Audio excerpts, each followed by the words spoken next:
আজকে আপনাদের দেখাবো ইপসন L380 আমার একটা প্রিন্টার রয়েছে, যে প্রিন্টারতে একটি সমস্যা হচ্ছে, যেটা হলো এই যে দেখছেন লাল কালিটা একটু অমিট আসছে, মানে লাল কালিটা আমার কোনো সমস্যা হচ্ছে, আমার ছবি প্রিন্ট দিতে গেলে ছবিটা ভালো হচ্ছে না।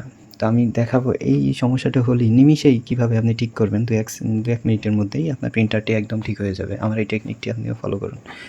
তা আমি সর্বপ্রথম চলে যাব আমার যে কোনো একটা প্রিন্ট দেওয়ার জন্যে ওয়ার্ড ফাইলে যাব। ওয়ার্ড ফাইলে যাওয়ার পরে আমি প্রিন্ট অপশনে যাব। এরপরে আমার প্রিন্টারটি সিলেক্ট করব। প্রপার্টিজে যেয়ে আমি মেইনটেন্যান্সে ক্লিক করব। এরপরে আমি একটু হেড ক্লিন করব। এই যে স্টার্ট করব। আমার প্রিন্টারে হেড ক্লিন শুরু হয়েছে, আপনারা দেখতে থাকুন। কিছুক্ষণের মধ্যেই আমার প্রিন্টারটি কীরকম ঠিকঠাক কালি আসে এটা আপনারা দেখতে পাবেন। এটা মোটামুটি 5 সেকেন্ড মতো সময়, মোটামুটি 1 মিনিট মতো সময় লাগবে। আমি ভিডিওটা একটু পজ করছি। হেড ক্লিন চলছে, অল্প কিছুক্ষণ সময় লাগবে। এখন বন্ধুরা এখনই হয়ে যাবে।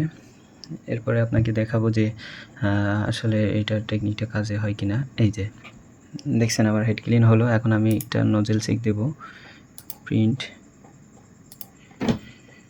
এই যে এখনই প্রিন্ট হবে আপনাদের সামনে, আপনারা দেখুন।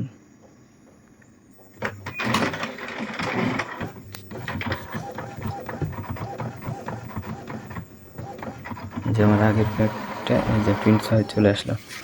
দেখুন বন্ধুরা কত সুন্দর প্রিন্ট হয়েছে।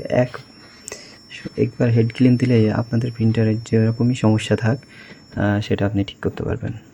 আমার এই ভিডিওটা যদি ভালো লাগে প্লিজ একটি লাইক দিবেন এবং কমেন্ট করে আমাকে উৎসাহিত করবেন। আমি অনেক সুন্দর সুন্দর ভিডিও আপনাদের উপস্থাপন করব ইনশাল্লাহ।